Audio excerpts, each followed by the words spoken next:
না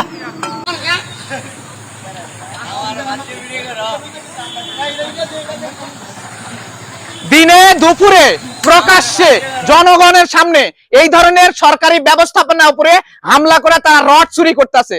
আমি এই বাংলাদেশের কিশোর গ্যাং নামে যারা পরিচিত এরা হচ্ছে এইটার সাথে জড়িত আছে।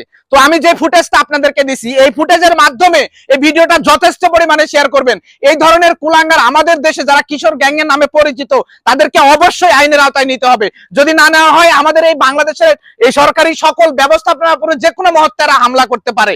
এই একটা ব্রিজ তো একটা সরকারি ব্যবস্থাপনা, এইটার উপরে যারা হামলা করে রড বের করে 10 টাকা 20 টাকার জন্য তারা বিক্রি করে এই সরকারি ব্যবস্থাপনাকে নষ্টর একটা পায়তারা চলতেছে বা নষ্ট করে ফেলাইতেছে এইগুলা। তো এইগুলা কি প্রশাসনের চোখে পড়ে না?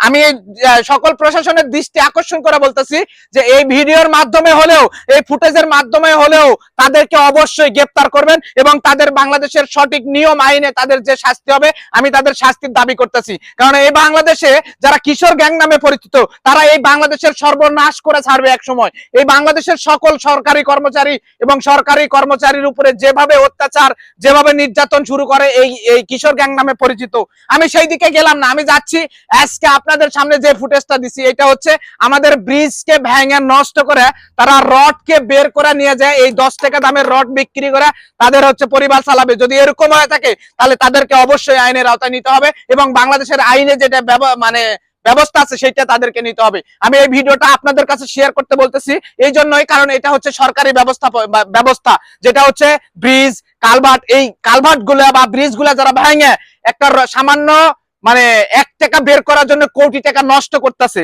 এই ধরনের কিশোর গ্যাংকে অবশ্যই আমরা আইনের আওতায় দেখতে চাই। এবং আপনাদের কাছে হয়তোবা মনে হতে পারে এই ধরনের ভিডিও সাধারণত ভিডিও না, এটা সাধারণ কোনো ভিডিও না, এটা কোটি টাকার সম্পদ তারা নষ্ট করতেছে শুধু 10 টাকার বিনিময়ে। আমি ধিক্কার জানাবো এই ধরনের হচ্ছে কিশোর গ্যাং ছেলেদেরকে যারা আমাদের সরকারি ব্যবস্থাপনার উপরে হামলা চালাইতেছে। এই ধরনের কুলাঙ্গারদেরকে অবশ্যই আমাদের সরকারি আইন কর্মকর্তাকে রিকোয়েস্ট করব, হাম্বল রিকোয়েস্ট করব, আপনারা অতি শীঘ্রই ব্যবস্থা নেন এবং এটাকে আইনের আওতায় নিয়ে আইনের ব্যবস্থা নেন। এখানে যেখানেই ঘটছে যেভাবে ঘটছে যদি আপনারা আমাদের সমাজের মানুষ যদি সচেতন না হন তাহলে এরকম কিশোর গ্যাং আমাদের এক সময় এই সমাজকে এই জাতিকে এই সরকারি ব্যবস্থাকে সবগুলো ধ্বংস করে ছাড়বে। যদি আপনারা এই কিশোর গ্যাংয়ের উপরে যদি আপনারা আস্থা রাখেন, এই কিশোর গ্যাং যদি আপনাদেরকে এই কিশোর গ্যাংকে যদি আপনারা মাথায় তুলে রাখেন তাহলে আপনারাও একদিন এই সর্বনাশ করে ছাড়বে। আজকে সরকারি ব্যবস্থাপনার উপরে হামলা করতেছে, কালকে আপনার বাড়িতে হামলা করবে, কালকে আপনার গরু চুরি করবে, কালকে আপনার মহিষ চুরি করবে, কালকে আপনার ঘর চুরি করবে।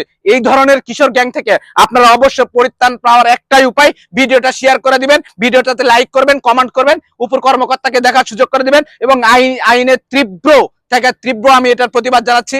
আইনের উপর শ্রদ্ধা রাখি, আইনের উপর রেসপেক্ট রাখি, যার জন্য আমি বাংলাদেশ প্রশাসনের কাছে এই ভিডিও ফুটেজটা আমি দিলাম যেন অতি শীঘ্রই এটার ব্যবস্থা নেওয়া হয় এবং এই ফুটেজ দেখেই তাদেরকে আইনের আওতায় নেওয়া হোক। এটা আমার হচ্ছে প্রবাসী রেমিটেন্স যোদ্ধা হিসাবে আমার দাবি এবং বাংলাদেশের একজন সাধারণ নাগরিক হিসাবে এটা আমার দাবি। ভালো থাকবেন সবাই, ভালো কোনো ভিডিওতে দেখা হবে নেক্সট টাইম। আল্লাহ হাফেজ।